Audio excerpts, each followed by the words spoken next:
What is up, guys?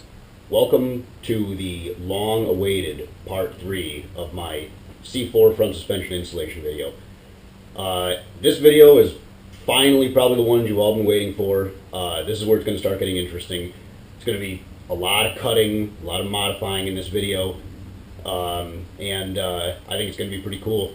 To start off, first, I've got the car right here perfectly level behind me. Got it on 4 jack stands at each corner of the front and rear subframe. I'll walk you guys through real quick just how I got it level using my little degree wheel. But it's kind of important to get it that way because obviously the C4 front suspension has to go in level to the ground, so you want your car level to make things easier when you're lining it all up. But let me show you how I did it all quick. Alright, the first area that's a good basis to make sure the car is level is your rocker panel. Generally, that's going to be designed from the factory to be perfectly level with the ground with the car at ride height.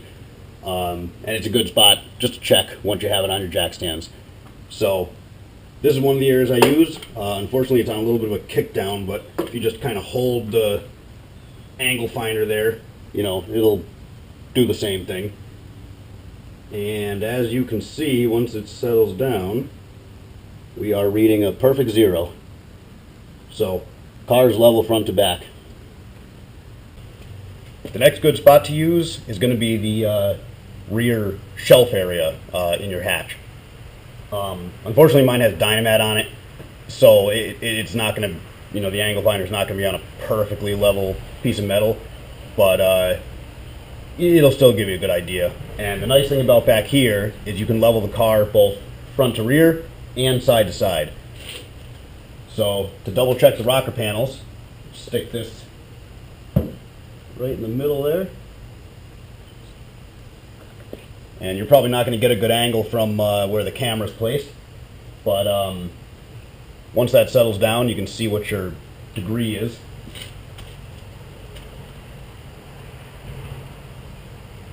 And that is a perfect 0.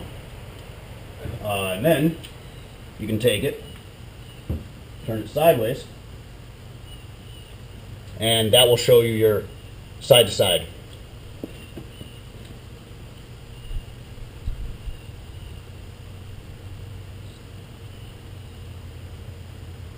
And now that that's settled down, perfect 0.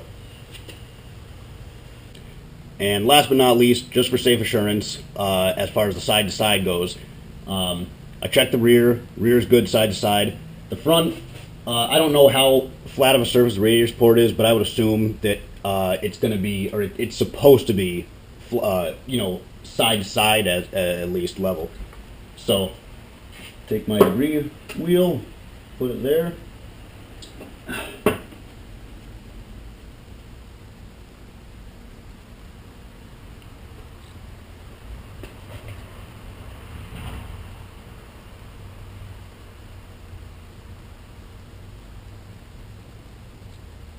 And as you can hopefully see, we've got a perfect 0. So that means the car is level side to side, front to rear, perfectly level with the ground. And what that also means is that now every measurement we take while fitting the C4 front suspension is going to be accurate because the car is now level. So let's get to it. Alright, guys. So we've got our chassis leveled now, and I want to show you guys a little trick that you can use to get a very accurate measurement that's going to help you down the road if you're trying to line up the C4 suspension once it's time to put it in. And I'm going to apologize right now. This video is probably going to be a relatively short one because unfortunately, in between where I got the whole chassis leveled out and doing a couple things around the house and that, I tore something in my right arm, and it's definitely putting a hindrance on getting any work done on the car. I actually have been letting my arm heal for 2 whole days. I haven't done anything on the car in 2 days.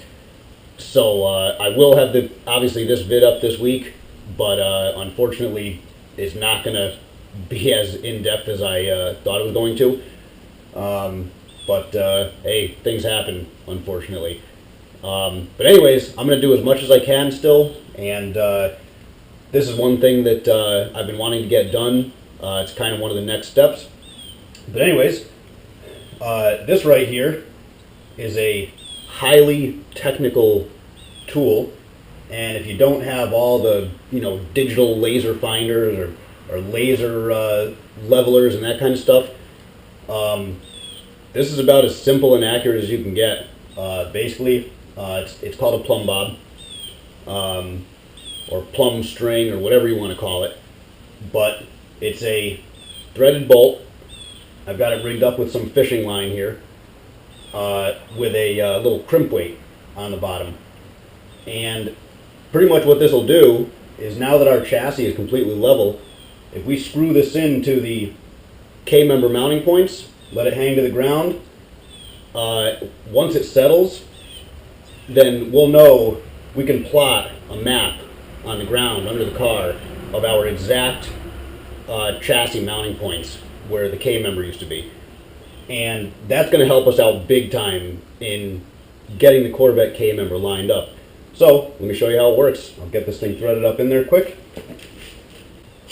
Alright, so that's threaded into the forwardmost K-member mounting point. And we're going to kind of let that hang and settle out a little bit.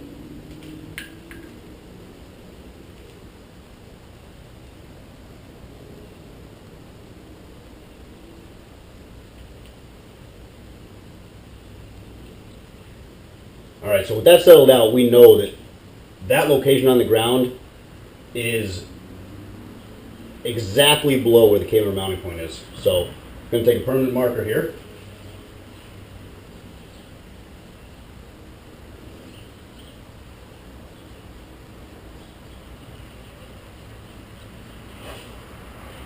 And put a little dot there. And I'm just going to make sure, once again,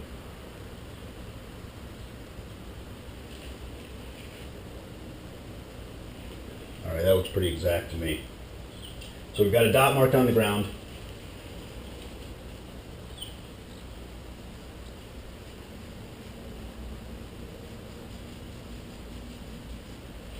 And I'm going to turn that into an X to make it a little more visible there.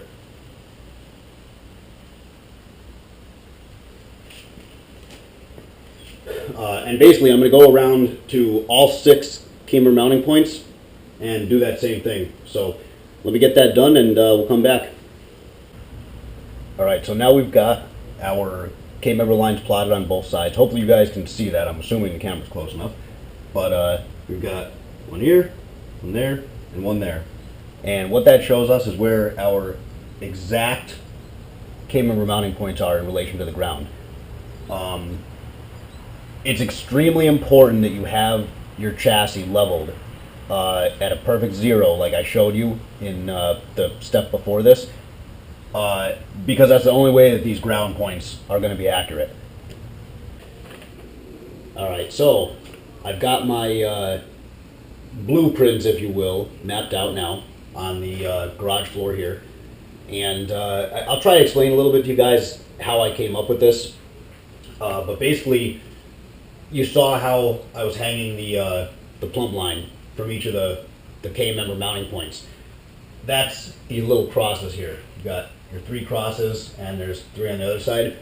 And then I pretty much just took a straight edge and drew a line across them. Now, one of the most difficult things on a 3rd gen F-body like this is that the suspension is not centered between the frame rails. The frame rails are not even with each other. They're not mirror images. And that's one of the most difficult things about doing anything with a 3rd gen F-body. But basically what I did was I took my old K-member and used that to measure between these first mounting positions where the A-arm mounts in location to those. And for instance, you can see my little kind of chicken scratch here of measurements, how I recorded everything. But basically, you've got 33.63 inches between these front mounts here. Now that's where the K-member mounts to the chassis of the car. The problem is that the driver's side control arm mounts 6.63 inches in from that mount. The passenger side control arm mounts 7.13 inches in. So you can see the suspension is not centered with the frame or the K-member. And it makes it a pain, but I mean, through simple math, you can figure this stuff out. But what I basically did was, once I got where the suspension mounts, I went in 6.63 inches on the driver's side and 7.13 inches on the passenger side. And you probably can't see it in the camera, but there is a little line on here showing that. And then from that point, you find the center line between the A-arms, which is what this line going across right here is. And then in the rear, I did the same thing with the rearmost mounting positions. I found on the K-member where the control arm mounts in relation to those, the back part of the control arm, and sorry, my cell phone's going off here. All the things you do while trying to film. Anyways, with the rear control arms, I got the driver's side mounts 2.13 inches in from the chassis point, and the passenger side mounts in 2.5 inches. And with that, you can plot a little mark in the center of those, and you can plot a little mark in the center of these. You draw your line, and now I know the exact center line of where the suspension will sit in relation to the car. And it's nice having a nice even garage. I have had the angle finder on my garage floor, and it is at a perfect zero. So as long as you have your chassis zeroed out and your garage floor is zeroed out, the concrete actually makes an excellent blueprint area. So now basically all we need to do is figure out the center line on the Vette chassis right on the center of the K-member, and I'll probably end up doing that just by measuring the distance between the lower control arms, front and rear, getting a nice straight line. And now once I mock the Corvette crossmember up in here, I can hang a plumb line from the front and rear of it right at the center line. As long as those plumb lines fall right on my center line here, I know that that suspension is perfectly in the middle.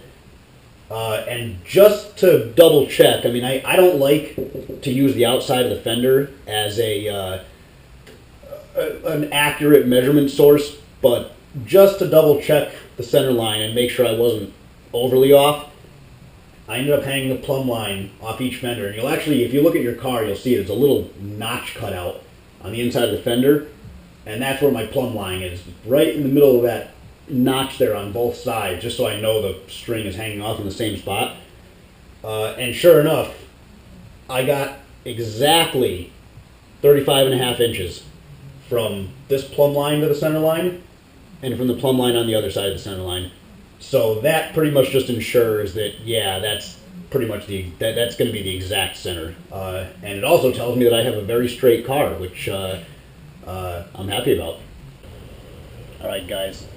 I'm going to start modifying the Corvette K-member now to make it a little more of a good fit in my car.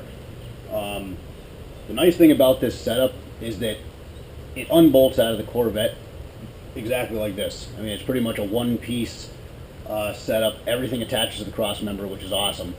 It makes it real easy to transplant into anything. There's a couple things on it, obviously, that have to be changed, like motor mounts. Those pretty much won't work in anything except for a Corvette, because in a Corvette the engine sits back behind the rack, and 99% of other cars aren't going to be like that. So I'm going to chop the motor mounts off, grind them all down flush, and make this thing a little more adaptable into my car. So start doing that.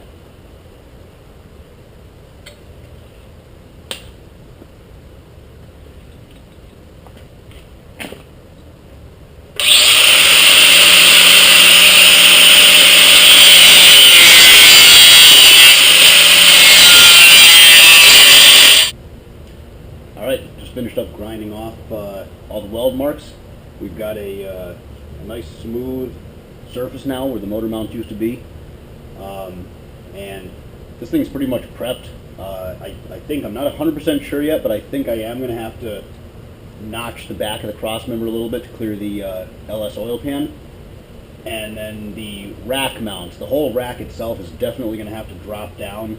I think it's going to be around 2 inches, but once I get this thing up into place, now that the motor mounts are not in the way, I'll be able to take much better measurements and see what everything's going to have to do.